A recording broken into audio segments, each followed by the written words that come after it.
You're listening to TBR Radio Presents the Dixie Heritage Hour with your host, the Director of Dixie Heritage, Dr. Ed DeVries. Many of you remember a couple of weeks ago we had as our guest Phil Leigh. He was the author of the book Devil's Town, talking about Hot Springs, Arkansas, and gangsters and the mafia in the South. And we had a great discussion. Actually, our intention was to talk about all of Phil's books in that interview. The conversation kind of got away from us, or at least it got away from me as an interviewer, as a question asker. But I was happy for it to do so because I've always had a lot of interest in the subject that we were talking about. So I kind of let the conversation go into that direction. But what ended up happening was we spent all of our time talking about Phil's latest book. We never talked about his previous books or about the 24 articles that he wrote for the New York Times Disunion Series. And so we're going to have Phil back as our guest again today. And in today's interview, we're going to talk about his other books, mainly Trading with the Enemy, The Confederacy at Flood Tide, and his other books that he's written on the War Between the States era, his Reconstruction book, his book on the Tall Tales of Company H, and also the 24 articles that he wrote for the New York Times Disunion Series. And so we're going to have a great conversation with Phil today. And so let's just go ahead and cut right into that interview. I do have to let you know that we did the interview by cell phone and we recorded the conversation. Unfortunately, the audio quality and the call connection is not what it could have been. So this is going to be kind of an interesting interview to listen to. In some places, the audio may cut out a little bit or you may hear some static, but we did the best that we could. And so here's our interview with Phil Leigh, author of several War Between the States books. Your first 5 War Between the States books. I should just prior to this book, The Devil's Town, the latest book was Southern Reconstruction. It's all about Reconstruction. It's probably the most significant because the topic is so poorly understood. You know, there's a lot of talk now about amongst some people saying that the descendants of slaves need to be paid reparations. What I showed in that book is that the descendants of the Confederate soldier have already paid reparations. If not for slavery, they paid reparations for losing the war. For example, they paid taxes to support Union veterans' pensions. The federal government paid no pension to Confederate soldiers, naturally. Nobody expected it. But in 1893, 40% of the federal budget was to pay Union veterans' pensions. Wow. Union veterans pensions did not stop growing. The annual disbursements for Union veterans did not stop growing until 1921. And they did not stop altogether until 2016. Eventually, over $8 billion in Union veterans pensions were paid, whereas the estimates are that the war itself cost the federal government and the northern state governments $5 billion. So Union veterans pensions alone, to share that the descendants of the Confederate soldier, whatever taxes were used to pay those pensions, they paid their share. If they had been an independent, defeated country, those would have been reparations. Now, that's not all. On top of that, when the Confederate states were brought back into the Union, they had to pay their share of taxes to pay off the war debt that the federal government accumulated during that war. Well, the war debt went from $65 million in late 1860 to $2.7 billion at the 1865. All that debt had to be paid off. The descendants of Confederates paid their share of taxes to pay that off. That's like having Japan pay off the war debt of the United States, or pay part of it, right? That's a reparation. On top of that, in the early part of the years after the war, the interest on that debt was even bigger than the principal repayments. the former Confederates had to pay their share of taxes to support that, plus they had to pay their share of taxes to pay off the principal amount. And third, virtually all of that debt that the federal government accumulated during the Civil War was purchased with paper currency. That's when greenbacks were issued. Greenbacks were issued for the first time in January 1862, or I think it was, maybe it was February 1862, but early in 1862. Paper currency, not redeemable in gold. So it always traded at a discount to gold. It traded as low as 33 cents on the dollar. It traded as high as, 75 cents on the dollar. But the people that bought those bonds used the paper currency to buy it. Right after the war, when Grant became president in 1869, the first bill he signed was that all of those bonds had to be redeemed in gold. So, let's say that the average person paid 50 cents, paid a dollar in greenback for a dollar of debt. If they can only get 50 cents in gold for it, they basically only pay 50 cents in gold for something that paid them back a dollar in gold, plus the interest. So those three factors, paying off the interest on the debt, paying off the debt, the Union veteran pension, and the redemption in gold, the Confederate soldiers, the former Confederate soldiers, and their descendants paid taxes to pay all of that stuff. If the Confederacy had been an independent nation, those would have been reparations. I haven't seen any article about that, but I've seen a lot of articles about the need for reparations to pay off for slavery. Well, the reason we haven't seen the article about the first is that nobody knows it, but it's in my book, and it's only one of the things that's in my book. There's a lot about Reconstruction. Reconstruction has become overly focused on the racial aspects. It's shameful. It's a reality. But it shouldn't be told to the exclusion of these other points. right. There are a lot of Southern apologists who would argue that the racism was actually brought about by the Yankees, by the occupiers during Reconstruction. That it was the Yankees that fostered that racism, that racism didn't naturally or it really didn't exist in the South until the Yankees came. Well, my analysis is a bit different. If you look at it, what I will debate, to any historian that wants to debate it, is did the Republicans, after the war, did they promote black voters because they wanted racial equality as a matter of moral principle, or did they do it because they wanted the votes? I think I can win an argument or win a debate that they probably wanted both, but the most important thing to them was the votes. And one of the arguments that makes this clear is that in California, which was a Union-loyal state, there was terrific discrimination against Chinese Americans. The whites out there hated the Chinese Americans. They were worse to the Chinese Americans than, in some ways, than the Southern were to the blacks, because Chinese Americans never amounted to more than 10% of the population of the state of California. They never, until the 20th century, had the right to vote. The biggest lynching in the United States history was in 1871, was in Los Angeles, and all 19 victims were Chinese Americans. The perpetrators were white Americans. One of the Chinese American victims was a woman.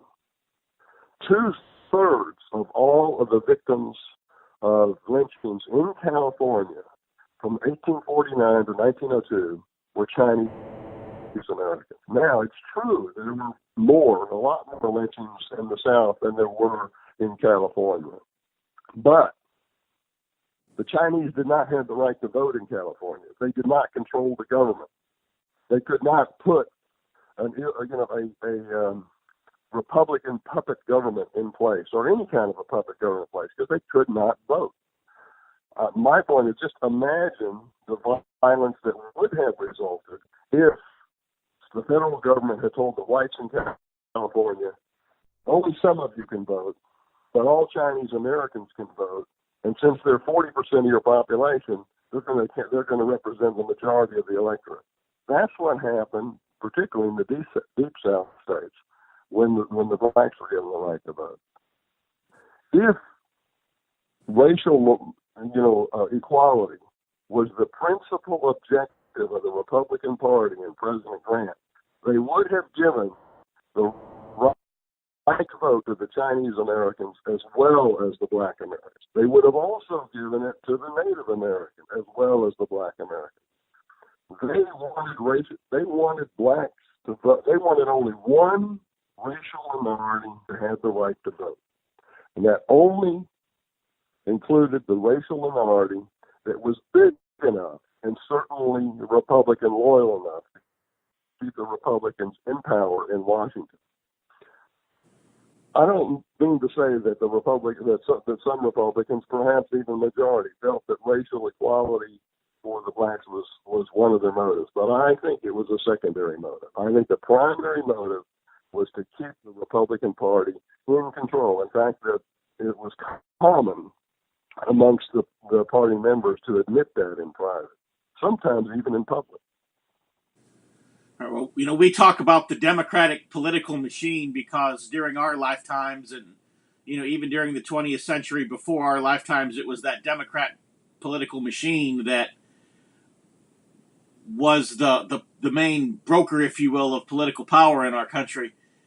But we seem to forget that in the post-Civil War period, that the Republicans had probably a bigger political machine than the Democrats have had in the 20th and 21st centuries. Well, yeah, and they promoted economic policies that were helpful to the North and detrimental to the South. It was not, in my opinion, done largely out of revenge. It was done simply because, hey, we've got the power. We're going to look after ourselves. You guys look after yourselves. That's basically what I think did it. But, 100 years after the end of the Civil War, 8 of the 10 states with the lowest per capita income were former Confederate states. That was not an accident. Well, was that because of agrarianism, or was that because industry was moving its way down into the South because land was cheaper and taxes were lower? What was the cause of that? The South became a colony of the North. It was a peonage. Sharecropping was bad, and it wasn't just blacks that were impacted by it. It was whites too. In fact, there were more white sharecroppers as late as 1940 than there were black sharecroppers. It was a deliberate. The people that controlled the government, which were the Northerners, they looked out after their interests first. Everybody else came second. And what they wanted to be able to get the raw materials from the South, convert them into manufactured goods, and keep out competition from the overseas. The tariff before the war was 18%. The tariff after the war, from 1965 until 1913, averaged 45%. Wow. It was almost all to the benefit of the northern manufacturers. In fact, I don't know how old you are, but in fact, the only time the northern states really embraced free trade was after the end of World War II. And the reason for that was because they had no competition from manufacturers anywhere else in the world. The economies in Europe had been wrecked and could not compete with the northern states. The economies in Asia had been wrecked and could not compete with the United States. When I was a boy, made in Japan was like that was junk. So after the end of World War II, Detroit looks around and says, "Hey, we got no competition. Let's encourage the entire world to move towards a free trade principle. That way we can sell our cars all over the world. It was very selfish, but that was what drove them. Of course, they dug their own grave, because what happened is they overpaid themselves, they overpaid their laborers, and when we really got free trade, they could not compete with Toyota. Right? Well, absolutely. I'll say, of course, now. Think about it. The northern states did not want free trade until after World War II, only because they had no competition after World War II. All of a sudden, they want everybody should lower their tariffs. All the countries should lower their tariffs because we got no competition. We'll sell everywhere. But when there was competition, like in the late 19th century, we don't want any British steel coming in here. If British steel could have come in, the South could have rebuilt. And on top of that, once steel started developing in the southern states, the Pittsburgh outfits bought them out. Once Birmingham became a center for steel manufacturing, Carnegie bought them out. They ended up being part of U.S. Steel. Until 1938, if you wanted to buy steel from United States Steel, the owner of the Birmingham operation, if you wanted to buy steel from Birmingham, you had to pay what was called a Birmingham differential, $5 a ton, more than you would pay if you bought it from Pittsburgh. And you had to pay a phantom freight charge as if you bought it in Pittsburgh. So then the Birmingham steel became more expensive than the Pittsburgh steel. They equalized. You did have that. You had that extra charge. They equalized. They forced Birmingham steel to be priced at the same price as Pittsburgh steel, even though it was cheaper. Federal Trade Commission ran a study during Woodrow Wilson's presidency that concluded that Birmingham steel cost of production was the lowest in the country and was 26% below the cost to produce it in Pittsburgh. And that's why they offset that with the Birmingham differential and the phantom freight charge. So essentially then, Reconstruction was still going on long after Reconstruction was supposed to have ended. Absolutely. No doubt about it. The South was a colony. It was a colony that had representatives in Washington, but otherwise it was a colony. So in your book, do you argue that Reconstruction in some forms is still going on today, or do you think that it eventually dissipated? The disadvantages to the southern states are largely gone, but they were still in place 100 years after the Civil War. They were still in place. Okay. But they were harshest up until the Great Depression. It was, the World War II did a lot to turn things around, but the South was still. It was still an internal colony. They wanted the South for the raw materials.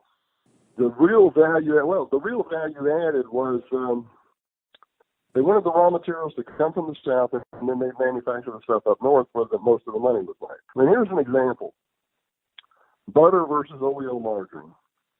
The principal ingredient of oleomargarine is cottonseed oil. Well, you could make oleomargarine cheaper than you could butter. So this was a big problem for the butter producers, which are probably, Wisconsin, places like that. So they were able to get the federal government to put a tax on oleomargarine, a food. The federal government seldom puts a tax on any product. I mean, it's up to the states to put a sales tax on things. But there was a federal tax on oleomargarine. Not only that, the tax got higher if it was pre-mixed oleomargarine that was yellow in color. Otherwise, you had to buy oleomargarine. You bought the margarine, which was a sick-looking gray slab of fat, and you had these yellow capsules with dye, and you were supposed to mix it all together. Well, during World War II, there was a butter shortage. Housewives all over the country were really annoyed by the fact that they could not buy pre-mixed yellow dyed oleomargarine. They had to buy the butter producing states required that oleomargarine be sold in this different way. With you had to mix the dye with the fat. It just to make it yellow. Disgusting. So And people wouldn't buy it. What? They figured if they made it look disgusting, people wouldn't buy it. They made it look disgusting so it'd be easier to buy our butter. So, right. So that the housewife, instead of buying this disgusting looking thing, would buy butter. But the problem was, in World War II, there was a shortage of butter. So all that was available was oleomargarine. So all the housewives had to start dealing with this, mixing the dye with the oleomargarine. It was a hassle. So the housewives kind of went in revolt, and in New York State, they were able to get an audience in front of the state legislature in Albany. And one of the housewives demonstrated how difficult this was. That was the only thing that caused the repeal of that law. And that was clearly discriminatory against the South. Because cotton grew in the South. That's cottonseed oil was made in the South. It was not until 1967, I believe, 68, when Wisconsin finally withdrew its state tax on oleomargarine, which it did not have on butter. But the real offense is the power they had to get the federal government to tax oleomargarine. The federal government does not tax typically, they'll tax liquor and stuff like that, but not a food. Right, that's crazy. I didn't even know about that. Well, that's a lot of stuff in my book people don't know. Right. And that book is called Southern Reconstruction. Well, we'll go ahead and stop there at the conclusion of that summary, and we'll go to our commercial. It's a brief word from our sponsor, the Barnes Review. When we come back, we'll be speaking with Phil Leigh, author of several War Between the States books. And after the commercial, we'll talk about the next one. If you love listening to the Dixie Heritage Hour, then I know that you'll love reading the Barnes Review. The Barnes Review is one of my favorite magazines. I began reading the Barnes Review long before they became a sponsor here on the program. In the Barnes Review, you will read vignettes of man, from the prehistoric to the very recent, from forgotten races and civilizations to first-person accounts of World War II and the late Cold War. There's just not a more interesting magazine published today, nor a more significant and important subject than real history. So if you'll visit www.barnesreview.org, that's www.barnesreview.org, you can find out how you too can become a subscriber to the Barnes Review. You can subscribe to receive the Barnes Review by mail, or you can subscribe to receive the Barnes Review electronically in PDF editions. Or you can subscribe to receive both. That's what I do. So visit www.barnesreview.org and subscribe to the Barnes Review. We're back with Phil Leigh, author of several War Between the States books. Let's go to your next book now, Phil. Tell us about the Confederacy at Flood Tide. Confederacy at Flood Tide is from June 1862 to December 1862. And that was when the Confederacy had the best opportunity to win the war. And also, I draw into question, what was Lincoln's objective with the Emancipation Proclamation?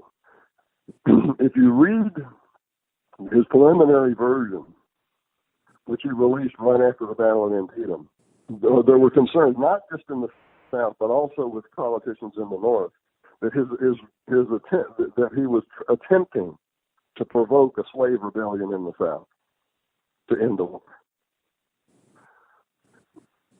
Not until he released the final version in January 1st of 1863, 3 months later, he put in words that he said, "We encourage those people set free by this proclamation work for reasonable wages and avoid violence in all forms except in self-defense." That phrase was not in the first version, which was right after the Battle of Antietam. And the reason He added it. Well, that's debatable. Did he really want to provoke a slave rebellion? I don't think so. But a lot of people that read that first version did think so, including George McClellan, who was the Democratic presidential candidate 2 years later, right, in 1864. And not just McClellan, but a lot of Northern leaders said, whether you intend to or not, you are encouraging the slaves to rise up in rebellion. So I think personally, I think it was just an oversight, but I don't know. I don't think Lincoln really intended that, but it merits investigation. Right. Before that, you'd written a book. Before that was the Lee's Lost Dispatch, and that's about a dozen different chapters looking at different aspects of the war that are not often discussed or analyzed thoroughly. So in Lee's Lost Dispatch, I analyzed not so much how the order got lost, not how it got found and what happened, but who lost the damn thing. Right. Sorry. You'll edit that right now. Who made the big mistake here? That's part of it. The other is, what was the Union's biggest mistake? There's a chapter on there. What was the biggest mistake the Union made? What was the biggest mistake the Confederacy made? I think the biggest mistake the Union made was slow adoption of repeating rifles. They had repeating rifles and breech-loading rifles. They had breech-loading rifles patented 13 years before the Civil War. Patented, not just merely in production, but patented. They were very slow to pick up modern armaments, even though they had the technology to do it. That was their biggest mistake. The biggest mistake the Confederates made was the cotton embargo. They should have shipped out as much cotton as they could at the start of the war before the blockade was effective, warehoused it in Great Britain, and sold it as needed. Jefferson Davis admitted after the war that was his biggest mistake. And in fact, he argued, probably by exaggeration, but maybe not, that he would have had more money than Lincoln if he had done that, because cotton went up so much in value during the war. It went from 13 cents a pound to a high of $1.90 a pound. Wow. Let me go ahead and hit the pause button there again, and we have just a 17-second commercial, a really quick one, from our newest advertiser, Bahamas Paradise Cruise Lines. Then we'll be back with Phil Leigh, and we'll talk about his next book, Trading with the Enemy. Sail on a 2-night Bahamas Paradise cruise from just $149. Cruise and Bahamas resort stay options also available at amazing prices. Call 800-814-7100. That's 800-814-7100. We're back with our guest, Phil Leigh, the author of several War Between the States books. In this interview, we've just been going book by book through his many writings. And so now we're to the book, Trading with the Enemy. And that's all about the illegal trade between the North and the South during the war, not just soldiers trading tobacco or coffee. No, that's not what that's about. That's about cotton traders coming down and buying cotton behind, in front of Union lines and shipping it back north. In fact, about twice as much Southern cotton during the war was shipped up north as was shipped to Europe through the blockade. This wasn't basically confiscated cotton. I mean, this was actual, money was taking place, was changing hands. Yeah. And some of the people that were involved were pretty surprising. Senator from Rhode Island, possibly Grant's brothers-in-law, possibly Grant's father. They would come down, they would get permits from the Treasury Department, which was run by Salmon P. Chase. Lincoln could influence the permits that were issued by Chase, too. So certain people would get these permits that would authorize them to go beyond federal lines to buy cotton and bring it back. On the southern side, probably the most famous seller of cotton was James Alcorn, who became the first scallywag governor of Mississippi after the war. And Alcorn State University in Jackson is named for him. So So there was a lot of commerce between the North and the South during the war, a lot of money made, and a lot of shady stuff going on. So that's what trading with the enemy is all about. Well, and the trade between the North and the South. I mean, obviously there were things that the Northerners needed that the Southerners had, like cotton. And so Cotton was the main thing. were there things that the Northerners had that the Southerners needed that they were actively buying? That's true. The biggest thing was salt. There was no refrigeration, right? So the only way to keep protein meat edible was salt. The armies needed meat. The armies needed protein. So one of the big things was salt. Another was gold. Gold would enable the Confederacy to buy weapons. Benjamin Butler, Beast Butler, right? You ever heard of him? He was the commander of the occupation forces in New Orleans. He traded with the enemy. He traded salt for cotton. But he did it. He was a lawyer, so he had his brother do all this shit.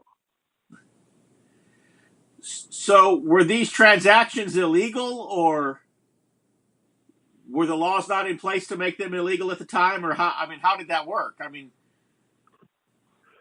it was illegal for any Southerner to sell cotton to a Yankee. But they did it. They had no other way of surviving. right? The Yankees could buy cotton if they were given a permit by Chase. And Chase would issue the permits to people that were politically well connected or in some other way he felt were entitled to it. I don't know of any instances in where he was bribed, but you can't rule it out. So did any of and Lincoln could also persuade Chase to issue the permits. Okay. So if somebody, well, one example I think was Kellogg. He became carpetbag governor in Louisiana. During the war, he was a good friend with Lincoln. They both served in the Illinois legislature. He got a permit. He got Lincoln to ask Chase to give him a permit, so he went down to trade cotton in Louisiana. Beast Butler, Benjamin Butler, the occupation general in New Orleans, he was a shareholder in the largest cotton textile mill in Massachusetts. I think he was the largest shareholder too. But we know what he was interested in. All right. Well, and they could buy it, with a market price of $1.90, they could buy it maybe for 30 cents a pound, worth $1.90 in New York. Wow. So did any? I mean, the Southerners had to pay. I mean, they had to sell, but it was worth nothing to them if it just sat there. All right. But it was illegal for them to sell. Were the Southerners ever prosecuted for selling their cotton to Yankees, or was it just sort of selectively not prosecuted because the Confederate government realized it was an economic necessity? I'm not aware of any official prosecution, but the cavalry was told to burn the cotton, right? If they caught somebody actually selling the cotton, they could do one of three things. They could either be bought off with a bribe, or they could just wink at it, or they could stop the transaction. You think it would have been better to let the Southerner take the money for the cotton, and then the Army could burn it up the road, 50 miles up the road or whatever?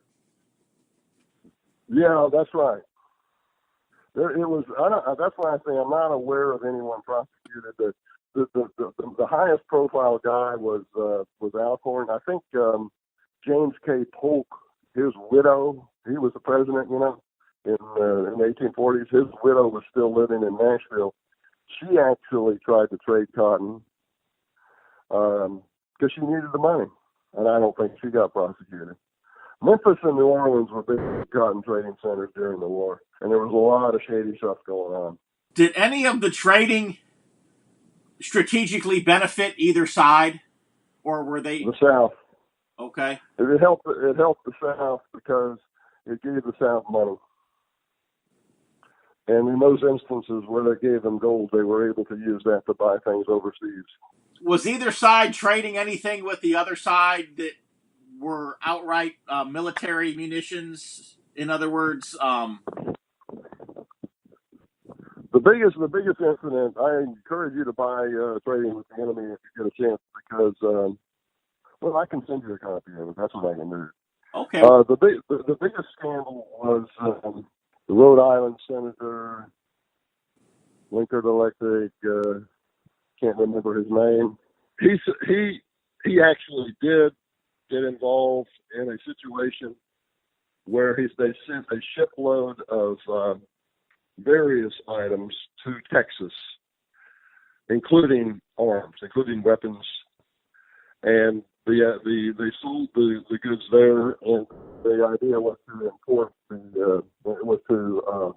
get cotton out through the same ship, and he was involved in that. It's all murky as to how much actually got accomplished and how much didn't. But 2 years later, a blockade runner caught a ship carrying cotton to New York City, and they were able to trace the ownership to one of the conspirators of that transaction. Sprague, his name was Sprague, Senator Sprague. His cousin was implicated. I think his cousin admitted to being involved. He was certainly implicated. The whole thing was investigated, and it was investigated by General Dixie, who was the Union general in charge of New York City during right after the draft riots. And once he completed his investigation, he sent it to Edwin Stanton, who was the Secretary of War. But this was 1865. Within a couple of weeks of Stanton receiving the investigation papers, Lincoln was assassinated. And nothing further was done with that investigation. Stanton was a pretty shady character to begin with, and since the Rhode Island senator was reported to be one of, if not the wealthiest man in America, Stanton realized the value of having him as an ally. So nothing came of that after Lincoln was assassinated. But it looked like Sprague was guilty of directly selling weapons to the Confederacy. It is known he owned cotton mills in Rhode Island and in other parts of New England. And so he is certainly looking for cotton. Well, let's pause there. We'll have a brief word from our sponsor, the American Free Press, and then we'll be back with our guest, Philip Leigh, and we'll talk about the last of his War Between the States books. If you're like me, and I'll bet you are because you're listening to the Dixie Heritage Hour, you like to be on the cutting edge of honest news and accurate information. You like to hear about the latest financial trends and to know what's happening around the world and right here in the United States, the things that can directly impact you, your life, and the life of your family. And if you're like me, you do not rely on the mainstream media to obtain this information because, frankly, you know that you just can't trust them. Fortunately, there is an alternative news outlet with a long-established track record for honesty and integrity, and that is the American Free Press. AFP is the preeminent alternative, independent news source for honest, hard-working, truth-loving Americans. AFP is the antithesis of the controlled, lamestream media. 26 times a year, the American Free Press newspaper can be delivered to your door, packed with the kind of uncensored news that I know you're going to appreciate. AFP covers the stories and tells the truth that the lamestream media is frankly scared to touch. And AFP offers real, on-the-scene reporting and commentary, the likes of which you will never see in the Washington Post, the New York Times, ABC, NBC, CBS, CNN, or just about any other lamestream news source that you can think of. That's right, there's only one national populist news weekly staffed by an unsurpassed team of veteran investigative journalists who will dare to rip the veil off of many of the major news stories that are being censored and suppressed by the big money controlled media monopoly. And that's the American Free Press. AFP publishes exciting, in-depth, uncensored news and information that's grassroots and patriotic, information that Americans need to know in order to combat the growing police state. AFP stands firmly against the New World Order and against those who are working to establish a global plantation under the rule of a powerful few. In short, AFP is your voice. If you have any doubt why they want to silence AFP, you must be relying on the lamestream media for your news, and folks, that's a big mistake. If you're ever dissatisfied with your subscription to the American Free Press, their guarantee is that you just drop them an email and they will gladly refund the unused portion of your subscription. So what are you waiting for? Visit www.americanfreepress.net. Once again, www.americanfreepress.net. And find out about the American Free Press. Do it today. We're back with our guest, Phil Leigh, author of several War Between the States books. Phil, we've talked about 4 of your books now. And, of course, we talked about the one, The Devil's Town, Hot Springs, Arkansas, in our last radio interview. But we still haven't talked about the very first book that you ever wrote. It was the Company H book. And the last book, and it's the first one I wrote, was an annotated and illustrated version of Company H, which is Sam Watkins' memoir. Sam's memoir is full of some tall tales. So I would, in my footnotes, explain, this is a tall tale. It didn't really happen. For example, early in the war, he said he came across some pickets.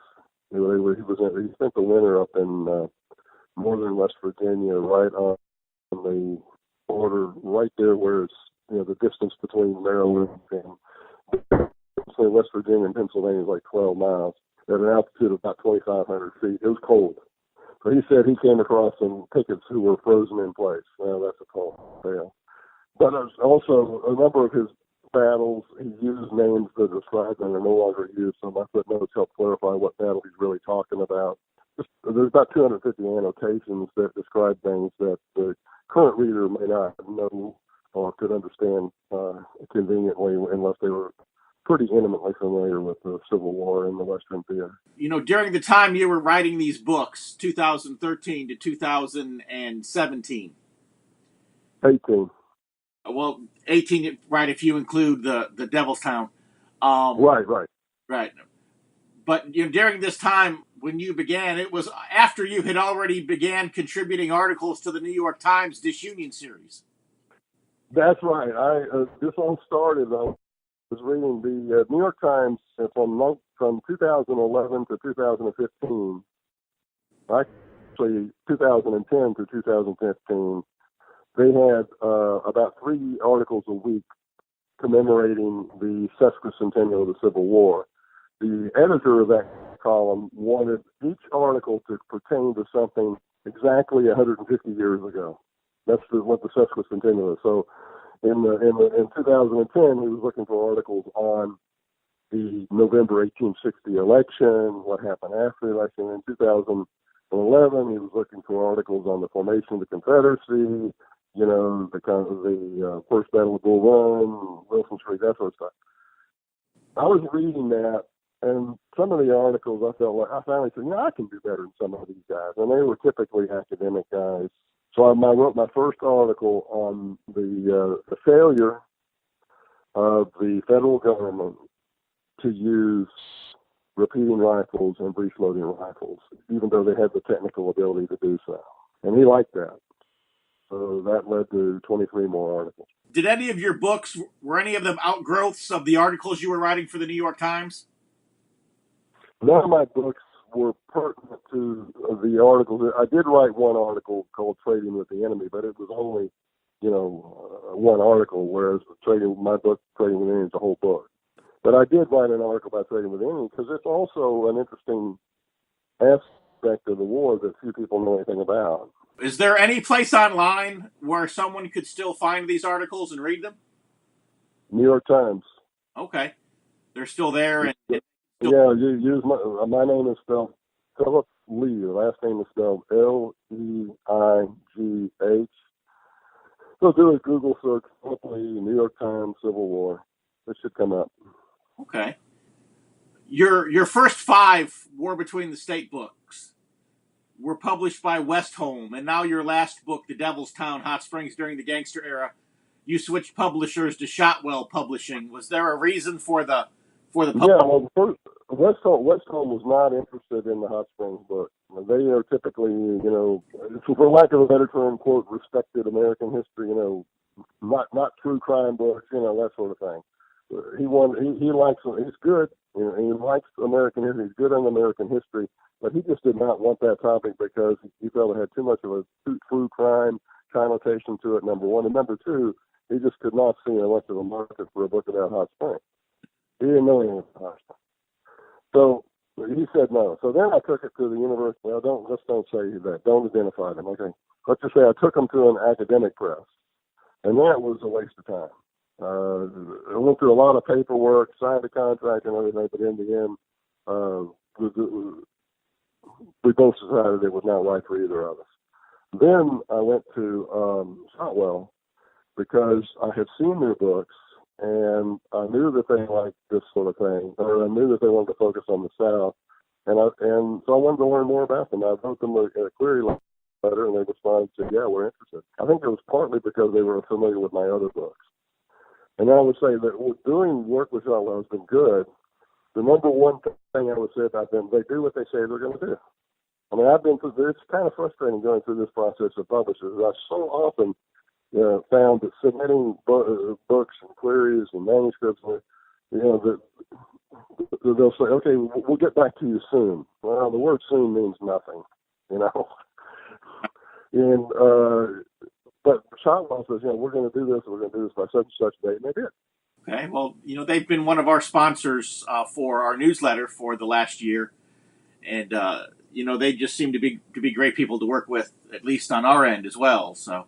Well, and also they're pretty. I think they're also in a good position because the traditional publishers are still adapting to the internet, and these guys understand the power of internet distribution, and they understand the power of computerized typesetting and publication and all that. I think the traditional publishers, the typical ones, are still pretty far behind the curve on that. Right. Well, I see you've got several. The only disadvantage of them is they're new, they're younger, and like any younger company, they're still growing and building up their capabilities. But on the whole, I would give them high marks, especially for, like I say, just doing what they say they're going to do. Right.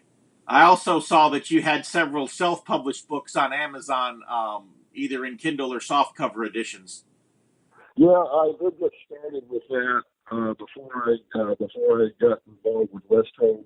I was my first book. I was planning to self-publish it, and then I read somebody recommended, "Yeah, don't self-publish. Try this approach of sending query letters and so on." So I did, and so they took it up. And getting started with self-publishing was just a way of if I have to do this on my own, how am I going to do it? So the one like I did on the Florida Cattle Wars, that's an interesting story because once Vicksburg fell, then the best place to get beef was Florida, and it wasn't. Most people don't know that, but cattle was running wild down here, and if you were a good cowboy, you could make some good money. The only problem for the Confederacy is that they preferred to sell their cattle to Cuba because Cuba would pay with gold. Cuba was run by the Spanish at the time. And during the war, the Confederate money had dubious value. So if they could sell cattle to Cuba, they proved that they would do it.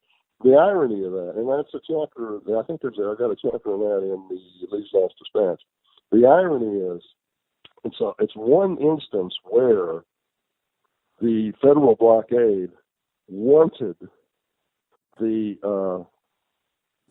export to get out. Normally, they would block the export, right?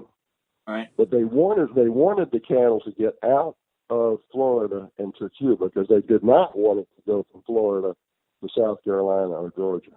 So they actually kind of winked at the exports of cattle.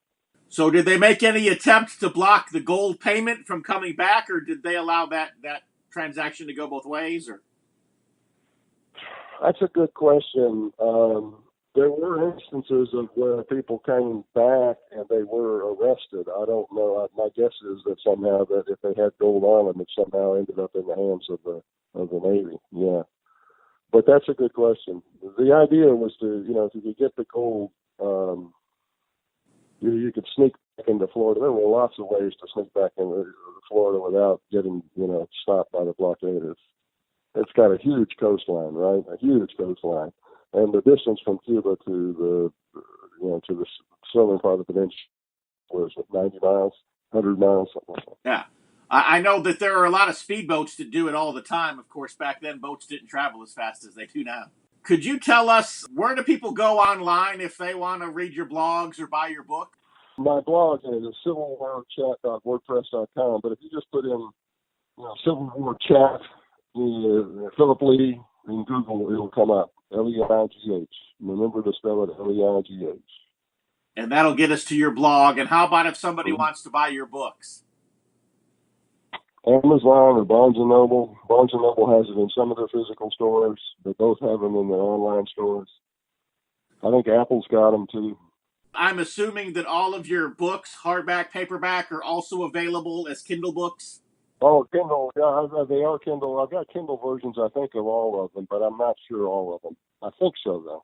Because I know for myself, I tend to do 90% of my reading on my iPad, and for whatever reason, actual paper books, eventually I pick one up when I need to read it, but it's just so much easier to read on the iPad and on the iPhone now. Well, it's cheaper, and certainly if you travel a lot, it's far easier. I typically I prefer a hardcover book because most of my reading involves learning about topics that are pertinent to the manuscript that I'm currently working on. And I like the paperback book. I like the paper books better because I can underscore. And as you know, sometimes Kindle doesn't even give you a page number. So all of my books are footnoted, and I need a page number. I can put down a Kindle location, but eventually in time that'll be accepted as the only way to go. But if they don't, just Kindle won't provide page numbers in many instances because the page number varies depending upon what font size you read the book in, right? Right. At my age, I use large font size, so it tends to be more pages. Anything else that you'd like to promote, or if you buy my books and you like them, please put a favorable review if you liked it, on Amazon. It will help because what happens is it just helps people understand that the book has got value. And are there any other books that you're working on right now? Any projects that you're working on? I am working on another book, but I have learned not to talk about my books until they're out. The older I get, I increasingly have to learn not to use the term I will or I shall because nobody knows what the future holds. Well, there are people who are waiting 20 years now for my book on Jesse James, and I'm no closer to it than I was 19 years ago, so I know how that goes. Well, maybe we should meet sometime and talk about it. If there's any way I can help you, I'd be glad to. But the bottom line is I don't talk about. Maybe I can help you with the Jesse James, but I don't talk about. I've learned not to talk about what I will do until it's done, and then show people. I'm not going to talk to you about it. Here it is. Now, if you want to talk about it, we can talk about it, but only until after I've done it. Well, we're just about out of time here, but do you have any last thoughts? Maybe about Reconstruction, maybe about one of the other subjects in one of your books, maybe about the post-war period in the South. Just any last thought you'd like to leave us with? That there was economic exploitation of the South. Not so much out of revenge, although earlier, in the early part of that period, revenge was part of it. It was that the North took what steps it needed to control the federal government. Because they controlled the federal government, they had the government adopt policies that were favorable to the North and unfavorable to the South. And that's what happened. Well, I hate to do this to you, Phil, but we are just about out of time for this week's TBR Radio Presents the Dixie Heritage Hour. So I'd like to thank you for being our guest once again. We really enjoyed our conversation a couple of weeks ago when we talked about your book about the gangsters in Hot Springs, Arkansas. I really appreciate you coming back and being our guest again so that we could talk about your other great books. And I hope that when you finish your current project that you'll let us know, because we'll want to get you back on the program and talk about that as well. Well, thank you for the lengthy interview, and thank you for taking the time and talking with me. And I look forward to getting to know you better, Ed. I'll get this book off to you today. Yes, sir, and I'll add you to our Dixie Heritage newsletter mailing list, so you'll start getting that on Fridays. Okay, thank you. All right, God bless you. Bye. That's all the time that we have for this week's TBR Radio Presents the Dixie Heritage Hour. Thank you once again for being our guest and for listening to the program this week. Hope that you'll take just a moment to look up Phil Leigh on the internet and find his blog, find his books, some great materials there. Thank you, Phil, for being our guest again this week. And also go to our website, www.dixieheritage.net, and sign up for our free newsletter. And while you're there, you can also pick up a free copy of my book, The Truth About the Confederate Battle Flag. I'd like to welcome our new advertiser, Paradise Bahamas Cruise Line. They offer a great 2-night cruise that sails out of Palm Beach, Florida, sails to the Bahamas. My wife and I took it here a few weeks ago, and let me just say that we absolutely loved it. It was one of the best cruises we've ever been on, and I don't know how many different cruises and cruise lines I've been on through the years. Absolutely loved it. And what I want to end the broadcast with this week is John Schneider's newest song. It's called They Lived It Up, and they wrote it down. John sent this to me a few weeks ago. He said, hey, could you share this with your listeners? And I'm like, man, I'd love to do so. And so since we have just a couple of minutes left at the end of this week's broadcast, we're going to share it with you. If you're watching on YouTube, you'll be able to see the video, some great video footage. And for those of you who are listening on the radio, it's still a great song. You'll enjoy listening to it. So until next week, from all of us at TBR Radio Presents the Dixie Heritage Hour, God bless.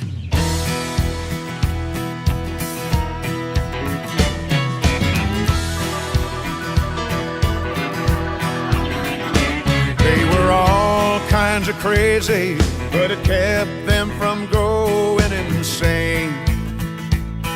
Old Hag had been to prison. Johnny told him not to be ashamed. Said if you tell the world the truth, then you can't always look 'em in the eye. Then along came Branded Man, sing me back home, and Mama tried. Hank never knew his daddy, but he carried on his name with his own voice, as if the hand of destiny said, son, take this guitar, you have no choice. And he led him to that mountaintop where he nearly lost his life. But he lived to write a book of songs about how country boys survive. They lived it up and wrote it down. They were more than drugstore cowboys. They've been bucked and bruised and kicked around. They took their pain, their voices rang, till the whole world sang that country sound. All because they lived it up and then lived to write it down.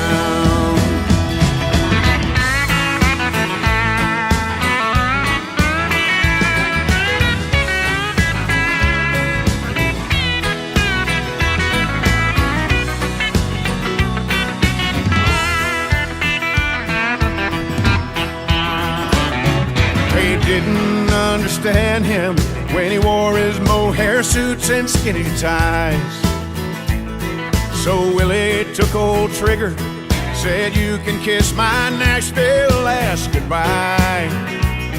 On a bloody Mary morning, he was on the road again and Texas bound. He's living it up somewhere tonight so he can write it down. They lived it up and wrote it down. They were more than drugstore cowboys.